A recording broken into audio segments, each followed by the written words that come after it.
Welcome to మలిన్ kitchen. ఈ రోజు అయితే మనం కలాకండ్ చేసుకుందామండి.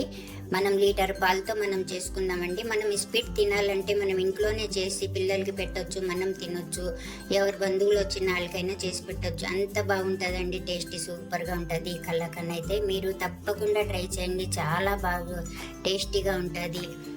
ఈ రెసిపీ నచ్చితే లైక్, షేర్, కామెంట్, సబ్స్క్రైబ్ చేయండి. మర్చిపోకండి మీ ఫ్రెండ్స్కి షేర్ చేయండి. వీడియో చూడాలంటే నోటిఫికేషన్ ఆన్ చేసుకోండి. వీడియో పూర్తిగా చూడండి. వీడియోలో ఎలా చేసామో అలాగే చేయండి. చూడండి ఎంత బాగుందో, లోపల నుంచి జ్యూసీగా చాలా బాగుందండి.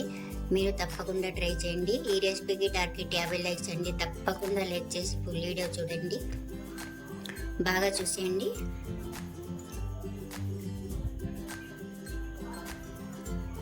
Thank you. మనం ఈ స్టవ్ వెలిగించుకొని ఒక కడాయి పెట్టుకోవాలండి. పెట్టుకున్న తర్వాత ఇందులో మనం 1 లీటర్ పాలండి, లీటర్ పాలు అయితే ఈ కడాయిలో వేసుకుంటున్నాను. క్రీమ్ పాలు తీసుకోవాలండి. మనం పాలు అయితే మనకు బాగా మరగాలండి, బాగా మరిగి దగ్గర అవ్వాలి మనకు. అప్పుడు చూద్దాం. మనం చూడండి, మనం పెద్ద మంట పెట్టి మనం ఇలా బాగా ఉడికించుకోవాలండి పాలు. మనం ఎప్పుడు కలాకండ్ చేసుకోవాలనుకుంటే మనం బాగా ఇలా చేసుకోవచ్చండి ఇంట్లోనే. ఇంకా బాగా దగ్గర పడాలి. చూడండి, మనకు ఈ సైడ్లుకుంటా తీసుకుంటా మనం కలుపుకుంటా ఉడికించుకోవాలి. ఇప్పుడు మనం ఇందులో అయితే 2 నిమ్మరసం చుక్కలు అయితే వేసుకోవాలండి. మరీ ఎక్కువ అవసరం లేదు, లైట్గా వేసుకోవాలి. లైట్గా ఇరగాలండి పాలు, అంతే. 2 డ్రాప్స్లు వేసుకున్నాం. మనం ఇలా కలుపుకుంటా ఉడికించుకోవాలి. చూడండి, మనకు బాగా దగ్గర పడింది. ఇప్పుడు మనం ఇందులోకి ఇలాగ అయ్యేటప్పుడు మనం ఏం వేసుకోవాలంటే, చూడండి, మనం 1 కప్పు చక్కెర వేసుకుంటున్నామండి. మనం లీటర్ పాలకి మనం తీపి ఎక్కువ కావాలంటే మనం వేసుకోవచ్చు. నేను 1 కప్పు వేసి ఇంకా 1/2 కప్పు వేసుకుంటున్నాను. 1 కప్పు కూడా మనం వేసుకోవాలి. వేసుకొని బాగా కలుపుకుంటా మనం ఉడికించుకోవాలి. మనకి ఇంకా తీపి ఎక్కువ కావాలంటే ఇంకా వేసుకోవచ్చండి. మనం 2 కప్పుల నిండా వేసుకోవచ్చు. తీయగా ఉంటుంది అన్నమాట. ఇది సరిపోద్ది. ఇది కూడా బాగా తీగానే ఉంటుంది. కలుపుకుంటా ఉడికించుకుందాం. ఇందులో మనం చూడండి 2 చెంచాలు నెయ్యి వేసుకోవాలి. మంచి నెయ్యి వేసుకోవాలి. 2 చెంచాలు వేసుకున్నాం.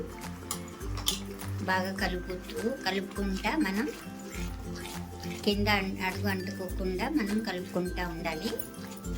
ప్రాసెస్ అంతా పెద్ద మంట మీద చేయాలి. ఇలాగైతే అయిందండి. ఇంకా కొంచెం ఉడకాలి, ఇంకా పలుచగా ఉంది. మనకు కొద్ది గట్టి పడాలి. గట్టి పడితే మనం స్టవ్ ఆఫ్ చేసుకుందాం. ఇలాగైతే మనకు రంగు మారింది, చూసారా? ఇప్పుడు పర్ఫెక్ట్గా అయిపోయిందండి. మనకు ఇలాగైంది. చూడండి, స్టవ్ అయితే ఆఫ్ చేసేసుకుందాం. మనం ఇప్పుడు మనం టిన్లో వేసుకుందామండి. చూడండి, మనం 1 డబ్బా తీసుకోవాలండి. తీసుకొని ఏదున్నా సరే అది తీసుకొని మనం కొద్దిగా నెయ్యి అయితే రాసుకొని మనం చేసుకున్న మిశ్రమాన్ని ఇందులో వేసేసుకుందాం. ఈ కడాయిలోది కలాకండ్